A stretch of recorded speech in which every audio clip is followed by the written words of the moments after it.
ও দূরে তাপ আছে তো। এবার কেটে দেবো।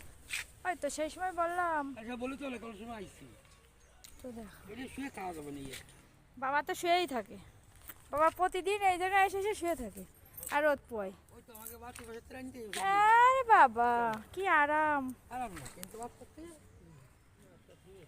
আমার একটা দেশি থেকে বিকেলে শুধু লাগে পাঠিয়ে দেবে। হ্যাঁ আর এই দেখো ছাদের কি অবস্থা, এই যে না পরিষ্কার করলে হয়। এই দেখো বাবা ভালো পারে, বাবা আবার বুঝে গেছে। এই 2 দিন আগে যাচ্ছিলাম, তাও দেখো আবার এই দেখো পাতা পড়ছিল। দেখি না কত ময়লা। তোর ময়লা হবে না বাচ্চা এখন হচ্ছে মাঘ ফাল্গুনের সময়, এখন তো টাইমের সময়, এখন পাতা দাঁড়িয়ে পাতা ছাড়বে বুড়ো পাতা মরে যাবে। উনুনে নিয়ে আসো হ্যাঁ খেলাচ্ছ কে? ওইগুলো বেল পাতা আমরা পুরাই নাকি।